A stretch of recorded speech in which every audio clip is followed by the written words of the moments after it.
Artificial intelligence ప్రపంచంలో విప్లవాత్మక మార్పులు తెచ్చింది. మార్కెటింగ్ ప్రకటనల ప్రపంచంలో గేమ్ చేంజర్ అవుతుంది. నిజానికి బ్రాండ్ను ప్రమోట్ చేయడానికి ఎలాంటి ఖర్చు చేయకుండానే చాట్ జీపీటీ ఉపయోగించి చేసుకుంటున్నారు. మన రాష్ట్ర మహిళలు ఏఐని ఉపయోగించి అద్భుతంగా తమ వస్తువులకు బ్రాండింగ్ చేసుకుంటున్నారు. సీఎం చంద్రబాబు ఆదేశాలతో స్వయం సహాయక సంఘాల మహిళలకు ఏఐలో ప్రత్యేక శిక్షణ ఇస్తున్నారు. ఆర్టిఫిషియల్ ఇంటెలిజెన్స్ అన్నది ప్రతి రంగంలో కీలక పాత్ర పోషిస్తోంది. వైద్యం నుంచి సేవారంగం వరకు అన్ని చోట్ల దీని ప్రాధాన్యత పెరిగిపోయింది. సోషల్ మీడియాలో తమ వ్యాపారాలు బ్రాండింగ్ చేసుకునేవారు సైతం ఏఐని ఉపయోగిస్తున్నారు.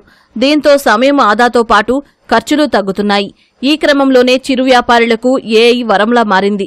డ్వాక్రా మహిళలకు ప్రభుత్వం ఏఐపై ప్రత్యేక శిక్షణ ఇస్తూ తమ ఉత్పత్తులను ఏ రకంగా బ్రాండ్ చేసుకోవాలనే దానిపై అవగాహన తరగతులు నిర్వహిస్తోంది. స్వయం సహాయక సంఘాల మహిళలు కేంద్ర రాష్ట్ర ప్రభుత్వాల సహకారంతో బ్యాంకు ద్వారా తక్కువ వడ్డీకి రుణాలు పొంది వస్తువులు తయారు చేసి అమ్ముకుని ఉపాధి పొందుతున్నారు.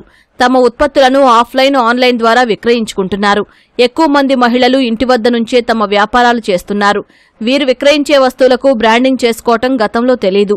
ఇప్పుడు ఏఐని ఉపయోగించుకుని ఎలా చెయ్యాలో డిఆర్డీఏ ద్వారా శిక్షణ ఇచ్చారు.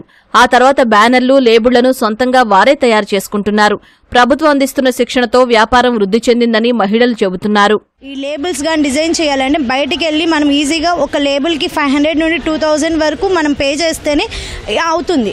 బట్ ఇవి మనం ఫ్రీగా విత్ ఇన్ 5 మినిట్స్లో కానీ ఒక 10 మినిట్స్ లోపల, అదే కనుక చిన్నవి అనుకోండి సింపుల్గా ఒక 1 మినిట్లో అయిపోతాయి. ఎక్కడికి వెళ్ళక్కర్లేదు, ఇంట్లోనే ఉండి ఇటు పిల్లల్ని చూసుకుంటా, ఫ్యామిలీని చూసుకుంటా బిజినెస్ చేయడం అనేది గ్రేట్ థింగ్. ఇలాంటి ఆపర్చునిటీ ఇస్తున్న గవర్నమెంట్కి మేము థ్యాంక్ యూ. సో మనం చేసే వాటికి ఏంటంటే నేను ఇన్స్టాగ్రామ్లోను, వాట్సాప్ స్టేటస్లోను, యూట్యూబ్లోను నేను సోషల్ మీడియాలో వాటిని గురించి బాగా పబ్లిక్ చేసుకొని దాని గురించి నేను బిజినెస్ కూడా చేసుకోవడం జరుగుతుంది. సో ఇటువంటి ఆపర్చునిటీ ఇచ్చి మన గవర్నమెంట్ వచ్చినాక మనకి ఇటువంటి మంచిగా ఏఐ గురించి నేర్పించి మమ్మల్ని ముందుకు తీసుకెళ్తున్నందుకు చంద్రబాబు గారికి, అలాగే మన కలెక్టర్ గారికి, డిఆర్డీఓ పీడీ గారికి అందరికీ కూడా కృతజ్ఞతలు తెలుపుకుంటున్నాం. Thank you. ప్రతి ఇంట్లో ఒక పారిశ్రామికవేత్త ఉండాలన్న సీఎం చంద్రబాబు లక్ష్యానికి అనుగుణంగా అధికారులు ప్రణాళికలు వేసి ఆచరణలోకి తెస్తున్నారు. అందుకే ఇంటి వద్ద నుంచే చిరు వ్యాపారం చేసుకునే వారికి ఏఐని పరిచయం చేస్తున్నారు. ఎన్టీఆర్ జిల్లాకు చెందిన అశ్విని కొన్ని బాధ్యతల వల్ల ఇంటికే పరిమితమయ్యారు. భర్త సంపాదన మీదే బతకడం కష్టం కావడంతో ఇంటి వద్ద నుంచే చిరు వ్యాపారం చేయాలని పిల్లల్ని ఎక్కువగా ఆకర్షించే వెల్వెట్ పెన్సిల్ తయారీ ప్రారంభించారు. తొలుత వీటిని ఆఫ్లైన్ ద్వారా అమ్మేవారు.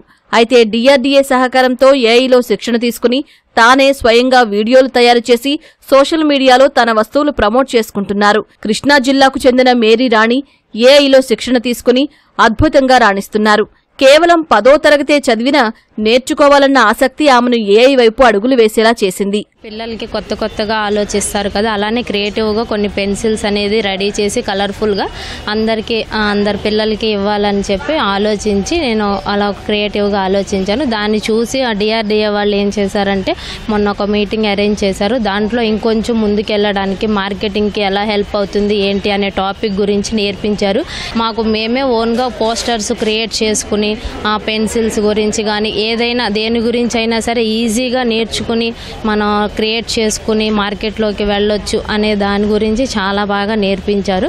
ఇంట్లోనే ఎందుకు మనం పరిమితం అయిపోవాలి అని చెప్పానని నేను కూడా ఇంట్లోనే శారీస్ బిజినెస్ అనేది మొదలు పెట్టానండి. నేను జాబ్ చేసుకుంటూ కూడా ఇంట్లోనే శారీస్ బిజినెస్ మొదలు పెట్టాను. ట్విట్టర్ కానివ్వండి, ఫేస్బుక్ కానివ్వండి, ఇన్స్టాగ్రామ్ కానివ్వండి, ఇట్లా ప్రతి ఒక్క దాంట్లో కూడా మా ప్రోడక్ట్స్ మేము సేల్ చేసుకునే విధంగా మా ప్రోడక్ట్స్ని మేమే డిజైన్ చేసుకుని మాకు నచ్చిన విధంగా మేము ఎలా కావాలంటే అలా డిజైన్ చేసుకుని మా ప్రోడక్ట్స్ని వచ్చేసి ఆన్లైన్ ద్వారా మేము సేల్ చేసుకోవడానికి ఆ ట్రైనింగ్ అనేది మాకు చాలా ఉపయోగపడిందండి. ఎన్టీఆర్ జిల్లా వ్యాప్తంగా 25,000 డ్వాక్రా గ్రూపులున్నాయి. వీటిలో 2,50,000 మంది మహిళలు సభ్యత్వం తీసుకున్నారు. వీరిలో 1,000 మంది ఇప్పటికే వ్యాపారాలు చేస్తూ స్వయం ఉపాధి పొందుతున్నారు. మరింత మందిని ఈ కోవలోకి తేవాలని ఈ ఏడాది 5,700 గ్రూపులకు 650 కోట్ల రూపాయలు బ్యాంకుల ద్వారా రుణాలిచ్చేందుకు అధికారులు లక్ష్యంగా పెట్టుకున్నట్లు డిఆర్డీఏ పీడీ నాంచారావు తెలిపారు. ప్రభుత్వ లక్ష్యాన్ని అందుకుంటామని, మహిళల ఆర్థిక స్వావలంబనకు కృషి చేస్తామని చెబుతున్నారు. వాళ్ళని ఈ సంవత్సరం మా టార్గెట్ మన ప్రభుత్వం 1,00,000 మంది ఉమెన్ని ఎంటర్ప్రినర్గా మార్చాలి అనేది.